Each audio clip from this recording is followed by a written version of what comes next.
Saudações, nação rubro-negra, para a maior e melhor torcida do mundo, a torcida do Mengão. Chegando nesse vídeo da tarde aí, trazendo uma excelente notícia. O River Plate aceitou a proposta do Flamengo pela venda de Nicolás de la Cruz. O Flamengo já tinha acertado aí com o time formador dele, o time de origem, e faltava aí apenas os detalhes com o River Plate. E o River Plate aceitou aí a negociação de 12 milhões de dólares, cerca de 59,4 milhões de reais, pela venda de 100% de Nicolás de la Cruz. Sendo assim, o atleta é do Flamengo. E agora vamos aguardar aí a janela de transferência para que o jogador possa vir para o Flamengo e fazer parte desse elenco tão vitorioso. Deixar vocês aí com a galera do Canelada, da Jovem Pan, trazendo a escalação do Flamengo, trazendo toda a análise cirúrgica desse embate aí entre o Flamengo e Vasco. O Vasco é o mandante do campo, o Vasco está aí na 19ª posição, o Flamengo aí é o 9º, podendo pegar um elevador aí e chegar à 6ª colocação do Campeonato Brasileiro. Então, fica aí com essa matéria que está muito boa, cara, muito boa mesmo. Agora, o Flamengo chega motivado, né? Acabando ali com essa história de guerra nos bastidores, o Gabigol dando fora Você tomou um fumo hoje que volta... Sim, eu sei, mas eu tô falando da situação do jogo. O Flamengo chega motivado pela classificação, o Gabigol deixou claro que não tem clima nenhum, falou que a treta é com a imprensa. A gente sabe que os repórteres que fizeram a matéria, Eric Faria e Fred Gomes, são muito competentes, isso eu sei. Eu conheço os dois, inclusive pessoalmente, sei do trabalho dos dois. Óbvio que uma fonte muito segura falou que o clima estava ruim. E o clima realmente parecia estar ruim. Não sei se foi do Gabigol com o Davi Luiz, quem que foi, o clima não parecia bom. Mas o Gabigol desabafou, falou que a treta é com a imprensa, falou que o Flamengo não é BBB. Deu ali aquela porradinha depois da vitória. Do outro lado tem o Vasco na vice-lanterna. É o Vasco precisando da vitória para sair da zona de rebaixamento e colocar o Corinthians. Eu vou chamar o Mauro César Pereira, que está online com a gente. Mauro César Pereira, boa tarde. Olha ele aí, ó. Tá lá, tá na porta do hotel. Olha o sorrisinho quando ele escuta a minha voz, Vamp. Melhora o dia dele, eu tô falando. Mauro César Pereira. Era só o que faltava, hein? O que falar do clássico de hoje, Maurão? Flamengo e Vasco, um Flamengo motivado, e ainda com essa situação, tem crise ou não tem, e um Vasco precisando sair da zona de rebaixamento, né, Mauro? Salve, salve, abraço a todos aí.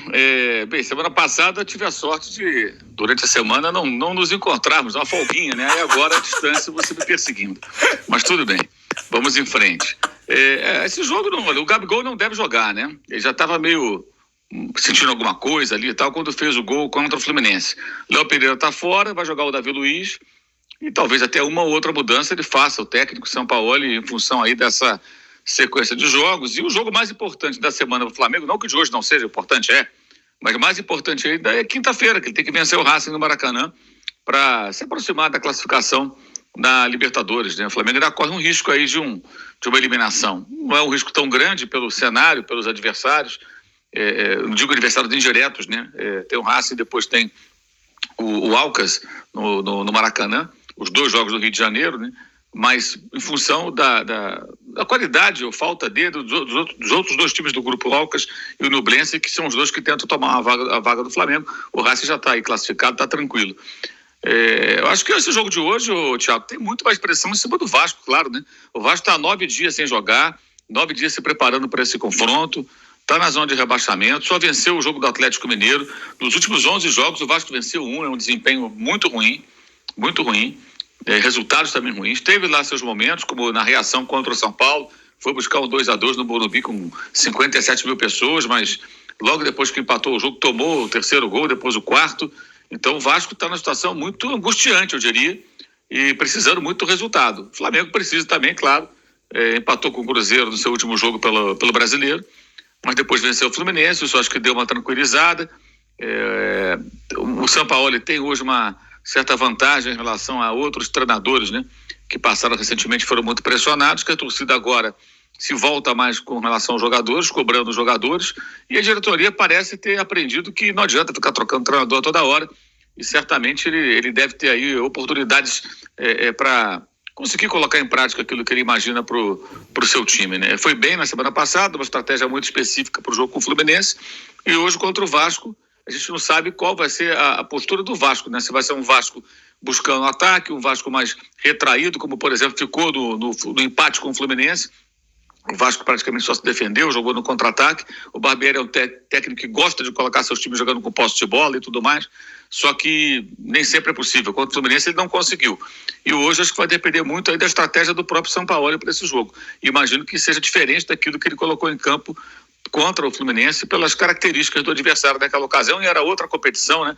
O mata-mata, a Copa do Brasil, agora é Campeonato Brasileiro, e o desespero, obviamente, está do lado do Vasco, né? E pode ficar realmente mais forte para o Corinthians se o Vasco conseguir uma vitória. Tem isso, né? E, Mauro, só uma pergunta também. Você diz que a pressão é maior no Vasco, com certeza pela zona de rebaixamento. Mas também é muito grande no Flamengo, né? Porque o Palmeiras agora, ele tá a 2 pontos do Botafogo. E a gente sabe que é o time ali que briga sempre com o Flamengo pelos principais títulos hoje no Brasil, na América do Sul. O Atlético Mineiro, que também tem um elenco forte, tá ali colado no Palmeiras. Se o Flamengo não vence hoje, ele se distancia, né? Ali de Botafogo, Palmeiras, Atlético Mineiro, próprio Fluminense, nessa briga. E a gente sabe que no Brasileirão, se você vai mal no começo, depois é difícil você recuperar. Tem essa pressão também no Flamengo, né, Mauro? Eu acho que sim, mas acho que a pressão da zona do rebaixamento é pior, né? O Vasco já está há algumas rodadas nessa situação. E assim, uma coisa é o Vasco na zona de rebaixamento, outra coisa é o Vasco na zona de rebaixamento tem a chance de sair, joga contra o Flamengo e eventualmente perde para o Flamengo. Então, um pacote pesado. Mas é claro que o Flamengo perdeu o jogo hoje, vai começar a ver toda aquela falação do antes do Fla-Flu, vai voltar. E essas pautas aí todas, você estava falando dessa questão das matérias, isso é coisa que é vazada por gente próxima aos próprios jogadores, e isso acontece muito em função dos resultados. Se estiver vencendo, as diferenças que existem entre as pessoas que não são tão, digamos assim, íntimas, não tem tanta afinidade, né, no ambiente de trabalho, isso acontece em qualquer ambiente de trabalho, não só no futebol, elas ficam ali, porque não é o mais importante. Agora, no momento que você tem atuações abaixo, resultados também que deixam a desejar, esse tipo de questão acaba sendo levantada, né? Agora, tudo que o Gabigol falou ali, eu até entendo o papel dele, ele, capitão do time, tentou desconversar, mas eu acho que a pessoa tem que ser um pouco ingênua para achar que é exatamente aquilo que ele falou, porque a gente sabe que não é assim. E também não é problema nenhum, desde que em campo os caras resolvam lá jogar. Se fora do campo são amigos, bebe chopp, ou não, vai na casa do outro, tudo. Isso não tem a menor importância se dentro de campo faz o trabalho. Tem que fazer o trabalho lá dentro. Essa história fulano no gol, é normal. As pessoas não vão ter afinidade, nem todas são iguais. É muita gente trabalhando junto, não só jogadores, né? Um ambiente que tem no CT profissionais de outras funções, é muita gente trabalhando ali. É claro que você não vai ter afinidade, não vai ter contato idêntico com todas as pessoas com as quais você convive no seu dia a dia. Ô Vamp, foi aquilo, né, que a gente estava falando também, né? Dessa situação dos jogadores. O Gabigol fez o papel dele, né? Defendeu o grupo, falou. Agora a gente sabe também que os repórteres receberam essa informação de alguém. Foi o que o Mauro César falou. E é o que a gente sempre fala aqui no Bate Pronto. Muitas vezes interessa pra fonte o jornalista. Ela usa o jornalista. Às vezes a fonte queria, vamos tumultuar um pouco, porque tá tudo muito acomodado. Vou passar essa informação. Porque a gente sabe, conhecendo o Eric e o Fred Gomes, receberam informação de gente confiável. Eles não passaram, foi só aqui. Não, confirmaram, viram com outras fontes. Checaram. É isso. Interessa pra muita gente também, dá, né, aquela movimentada. Tá muito acomodado, vamos botar fogo no parquinho. Todo mundo sabe que num grupo de 30, 35, comissão técnica, diretoria, funcionário, vai ter uma rusguinha. Quando se ganha, fica tudo na paz. E o Everton Ribeiro saiu e falou, não, aqui tá tudo tranquilo. Lógico que todo mundo não pensa igual, né? Pensar igual, lógico. O Everton falou que tem parcela de verdade. Tem parcela de verdade, mas pensa igual pra ganhar. Todo mundo pensa igual pra ganhar. Todo mundo tá ali querendo ganhar. O Gabigol deixou isso bem claro. No grupo todo, agora ideias, pode ser ideias diferentes, né? E não vejo um absurdo. De repente é pelos resultados, né? Pelo começo do ano, como foi. Mas uma discussão, uma coisa que são dos jogadores de seleção, jogadores experientes, bem resolvidos. E eu acho que eles só querem o bem do Flamengo. discordar um do outro, um posicionamento, marcar mais um pouco, não errar. Isso faz parte do futebol, do grupo. E o Léo Pereira, né, Bruno Prado, é um dos principais jogadores desse Flamengo hoje. Eu costumo dizer, Léo Pereira... O Mauro César não vai votar comigo? Vai, ele tá aí, quer perguntar alguma coisa pra ele? Depois o Mauro responder como tá o Jorge Jesus aí. Já tá em Istambul? Tá na Turquia. Já, Mauro César tá na Turquia, já lá pra... Eu tô em Portugal. Tá fazendo escala. Quarta-feira eu vou pra Istambul. Eu tô em Portugal hoje. Pensei que tava lá, Mauro. Então deixa... Na verdade... Lá. Na verdade, eu não sei se ele... feia pra ele. Pode falar, Maurão, pode falar. 3-0 ontem do Galatasaray, 8 pontos ficou a diferença agora entre o campeão, que é o Galatasaray, e o Fenerbahçe. E eu conversei até com um amigo que já está lá em Istambul, ele disse que, você conversando com torcedores dos dois times, né? Eles não entendem a idolatria que existe no Brasil com relação ao Jorge Jesus. É normal que eles não entendam, porque o que o Jorge Jesus fez no Flamengo foi muito marcante, o que ele fez no Fenerbahçe não é nada marcante, né? É uma campanha comum, né? Não ganhou o título mais uma vez, então não importa, né? E aqui eu conversei também com dois torcedores do Benfica ao chegar e eles falam também muito sobre isso, né? Sobre como ele fez sucesso no Brasil. Eles reconhecem que ele foi muito bem aqui, mas as pessoas se espantam um pouco com isso, né? Porque realmente é uma idolatria que foge assim, até a compreensão de tão grande que é, mas acho que quem acompanhou de perto entende.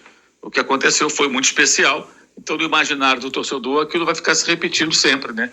A grande questão que eu sempre falo é nunca a garantia de nada. Você nunca tem certeza de que um trabalho bem sucedido de um treinador vai se repetir no mesmo nível se ele voltar àquele clube, àquela seleção, né? Para fazer um outro trabalho.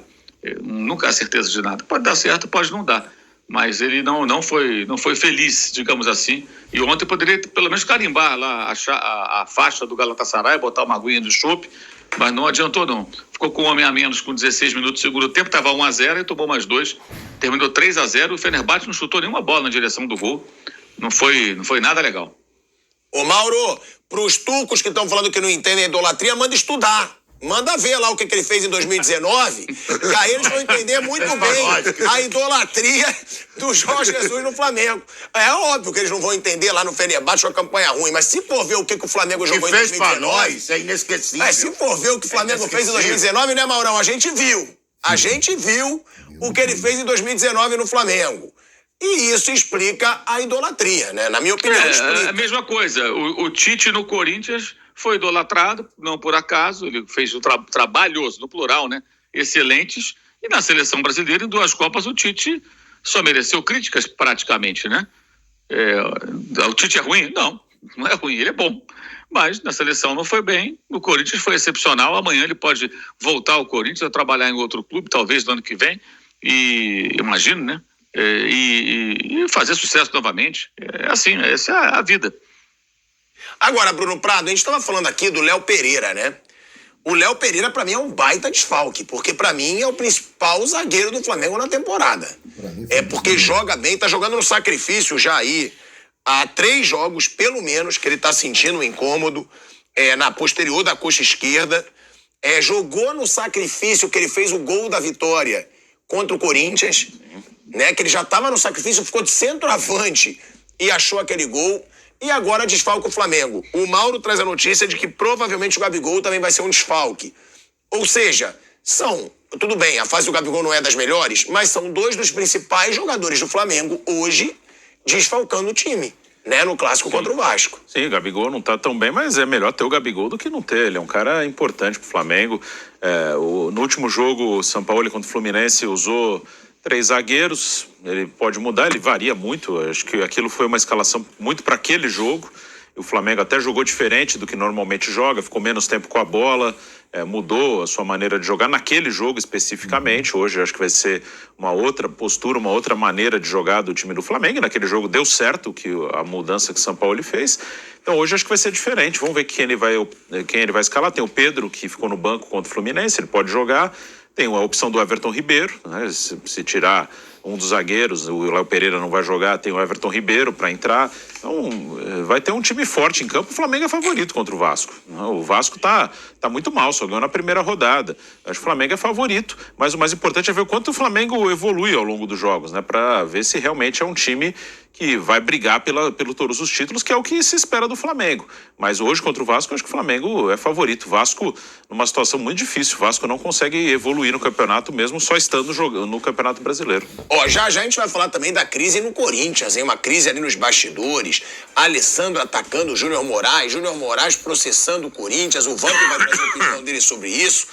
Mas, ó, antes a gente vai para um break na Rádio Jovem Pan, seguimos no YouTube. E, ó, sobre essa situação, né, o Vamp gosta de saber as cavalarias. Isso, né? Ah lá, ele fica eufórico. Quando eu falo que eu vou falar as cavalarias, parece que ele é do Jockey Club. Ele adora falar das cavalarias, né, o Bruno Prado? Ó, vamos lá. Vasco, Léo Jardim, Puma Rodrigues, Manuel Capasso, Léo Pelé e Lucas Piton. Jair, Matias Galarça ou Barros, Alex Teixeira e Carabarral, Gabriel Peck e Pedro Raul. Eu botei meus 100 reais. Essa... Calma aí. O que você tá falando? Eu não tinha visto, não. Eu botei meus 100 reais nisso aí. Você apostou seus 100 reais nisso aqui. Você botou 100 reais nesse time. Eu achando que você era novo, fiz tudo. Arizona. Eu vou na força da camisa e da torcida. Mas calma aí. Eu vou dar tempo vou na força da camisa e da torcida. Você sabe muito bem... Ou não, calma aí. Vamos ser justos aqui. Léo Jardim é bom goleiro. O Puma é um bom lateral. Fez um golaço, né? Sim. O Flamengo, né? O Léo Pelé tá indo bem. É até o capitão lá do Vasco. Piton não é mau jogador. Não. Jair jogou bem no Atlético Mineiro. E tá agora no Vasco. Aí viu uns nomezinhos aí. Agora o Alex Teixeira, currículo tem.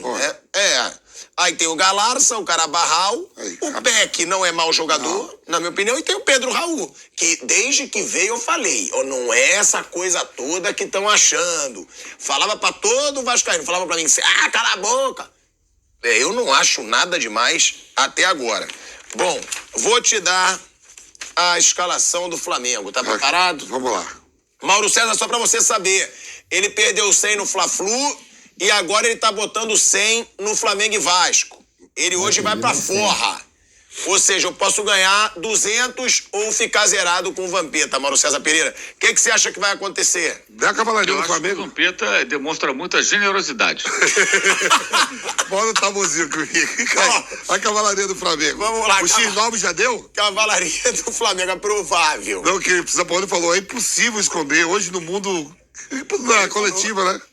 Ó, Matheus Cunha no gol. Wesley, Fabrício Bruno, Davi Luiz e Ayrton Lucas. Eric Pulgar, Thiago Maia ou Vitor Hugo, Gerson e Arrascaeta. Everton Cebolinha e Pedro. O Gabigol tá machucado. Essa é a provável escalação. Olha os nomes aí. Mas eu vou na força da torcida do Vasco. O mano é do Vasco.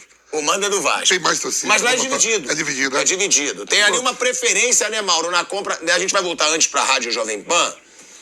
Estamos voltando, hein? De volta à Rádio Jovem Pan, agora na rádio e no YouTube. O mando é do Vasco. Tem uma certa preferência ali pros ingressos neutros, né, Mauro? Ali daquela zona mista no meio do campo. É só isso. O mandante costuma vender primeiro pro pessoal dele, né, pros seus sócios e tal. Só que eu não sei se a torcida do Vasco tá com essa mobilização toda, né, para comprar tanto ingresso nesse momento, né? É um momento que não anima muito o torcedor. Vai comparecer, claro, mas acho que bem diferente de outros confrontos com o Flamengo e, por exemplo, do jogo do Palmeiras, que foi o Vasco voltando ao Maracanã na Série A, que lotou o estádio. O momento, obviamente, é bem diferente, né? É isso aí, galera. A análise da galera aí da Jovem Pan. O Vasco em crise. Houve aí até protesto contra a 777 Partner, né? O pessoal do Vasco aí fez o protesto. O Flamengo realmente é o franco favorito. Com relação aí à escalação vazada, o técnico Jorge Sampaoli já disse na coletiva de imprensa, na última que teve, que não tem como evitar isso e que ele está focado em outra coisa, que é com o time dentro de campo. Então, ótima notícia aí. O River Plate da Argentina aceitou negociar com o Flamengo 12 milhões de dólares, né? Cerca aí de 59 milhões de reais. O Liverpool lá de Montevidéu, o time de formador dele, acho que é o Liverpool, se eu não me engano, né? Já tinha aceitado a proposta do Flamengo Então, mais um reforço chegando, daqui a pouco o Flamengo jogando. Vamos torcer aí para uma boa vitória do Flamengo, que nada mais interessa do que a vitória. Chegou até aqui? Deixe seu like, acione o sino da notificação, compartilhe os nossos conteúdos e ajude no crescimento do nosso canal. Saudações!